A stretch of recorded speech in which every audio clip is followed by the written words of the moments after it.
Your next line is going to be, I will subscribe to LootingKyle for more anime and manga related content.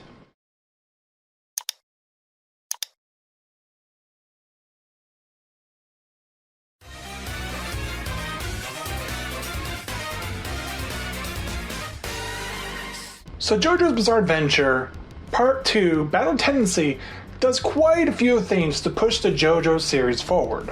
Between its cast of characters, its set pieces, and the intensity of its action, the level of improvement seen going from Phantom Blood to this has been remarkable. With that said though, let's dive into the nitty-gritty details of why I feel the way I do about Part 2.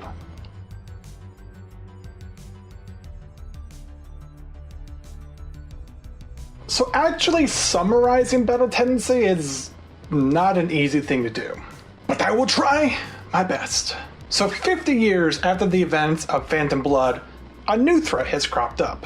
A group of incredibly powerful beings called the Pillarmen have awoken from thousands of years of sleep to terrorize the world.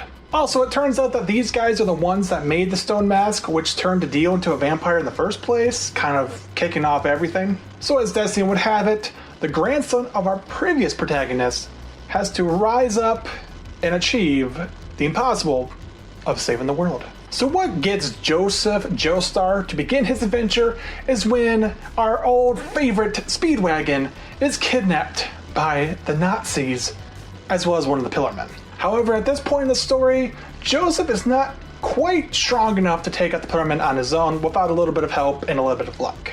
So we have to go find some help, and that's when we meet Caesar Zeppeli, who is the grandson of Will Zeppeli from Phantom Blood. So the two men go off to become Haman Masters under the supervision of Lisa.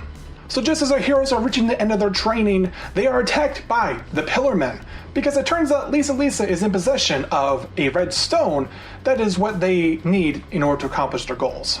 Unfortunately for everyone, the red stone gets stolen, so now we need to make a mad dash to a different part of the world in order to find the Pillarmen.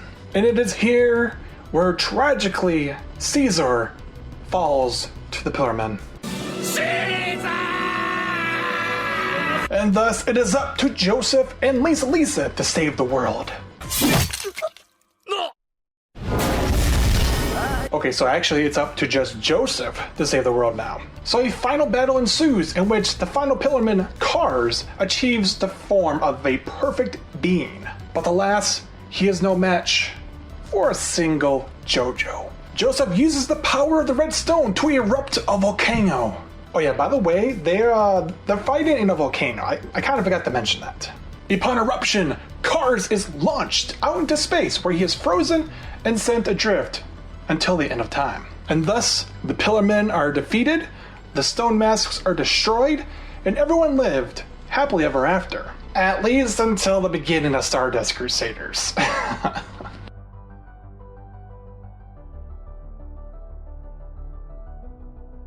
In my opinion, the character work here in Part 2 is the biggest area of improvement for Araki. Let's start by talking about the first of these new characters, our new JoJo, Joseph Joestar. While Joseph may be related to Jonathan, they're not very similar at all. Joseph is witty, sarcastic, and he's quite a bit of a fast thinker. Oftentimes in battle, he's able to come up with very creative ways to get out of tricky situations.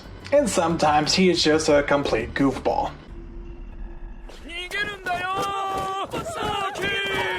But in order to complement JoJo, we have... So Caesar can be a bit cocky and a bit prideful, but not necessarily in a negative way. Right from the get-go, these two guys form a very believable and quite entertaining rivalry to watch. Right from the moment they meet each other all the way through the end of their training, they're always trying to get the better of each other. And as unbelievable as this is to say, but when you get to the part where Caesar dies, it's actually pretty sad because you don't want this guy to die. You actually like him. He's actually quite a likable guy. So far, Caesar's death is easily the best death of a character so far in the series for me. Now, the main force that our heroes have to fight against are the 4 Pillarmen. In my opinion, there's just enough differences between each of the individual Pillarmen to not make them carbon copies of each other. For example, you have Wham, who's actually a pretty honorable guy, despite the fact he's an ancient evil being. And then on the flip side, you have Cars, who is totally willing to be deceitful and kind of sneaky to get what he needs. Overall, I quite liked the Pillarmen. I thought they were a very suitable group of antagonists for our heroes. I thought they brought enough stakes to the party to make our characters go into action, and they had some cool powers. Also, can we just appreciate how much of a banger their theme song is?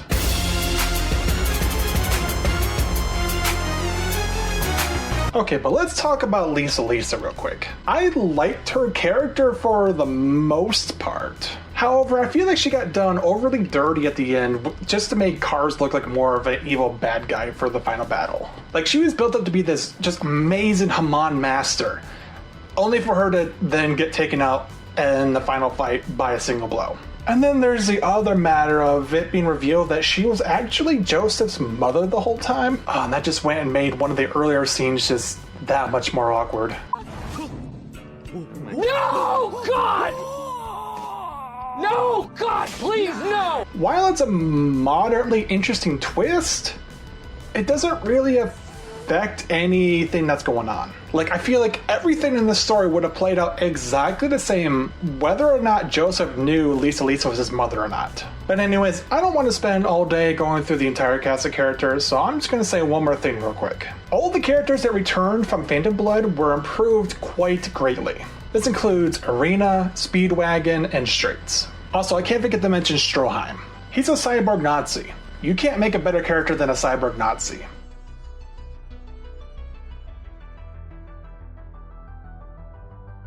So in my Phantom Blood review, I never felt compelled to really mention any of the fights because so many of them were just okay. But thankfully, that is not the case with Battle Tendency. Every aspect of the confrontations were made just so much more interesting and exciting this time around. And I do think a big part of this is the fact that a lot of the characters just have so much more personality going for them. Like with Joseph, for example, he likes to quip and he's always messing with his villains that he's fighting. Instead of relying on raw punching power, Joseph always has to try to come up with more creative ways to defeat his opponents, which leads to a lot of tension throughout the battles. Like, we'll often see him go through elaborate means of setting up traps and then having the villains spring the traps on themselves. Notable examples of this being the grenade against Straits and the strings against AC/DC. Also, speaking of AC/DC, that entire fight over the field of spikes was so much fun to watch. Also, I can't forget to mention the chariot fight against Wham. In general, the set pieces for the battles in Battle Tendency are just so exciting and are a big highlight of the entire thing. Also, before I forget, I wouldn't say I actually understand Haman any better than I did last time. It turns out I don't really care. Because as long as the battles are exciting and fun to watch, I can forgive a rather confusing power system. Exciting and fun to watch is certainly one way to describe Battle Tendency as a whole.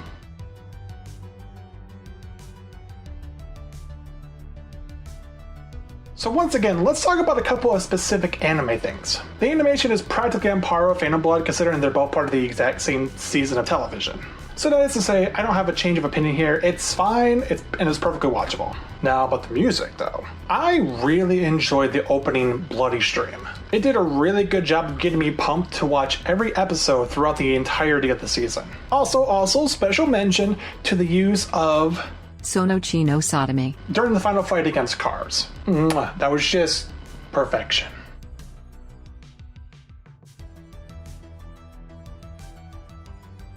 Overall, I quite enjoyed part 2 of JoJo's Bizarre Adventure.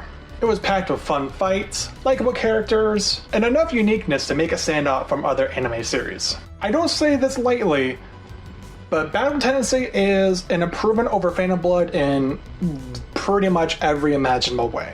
Which is leaving me very excited to move on to part 3 very soon, which is going to be Stardust Crusaders. As always guys, I always appreciate you all stopping by to watch my humble videos. If you are excited to join me on another exciting, bizarre adventure through JoJo's, you know what button to press, and you know where to be next time. Until then though, I've been LootingKyle, you'll have a wonderful rest of your day, and remember, be kind to others. Take care.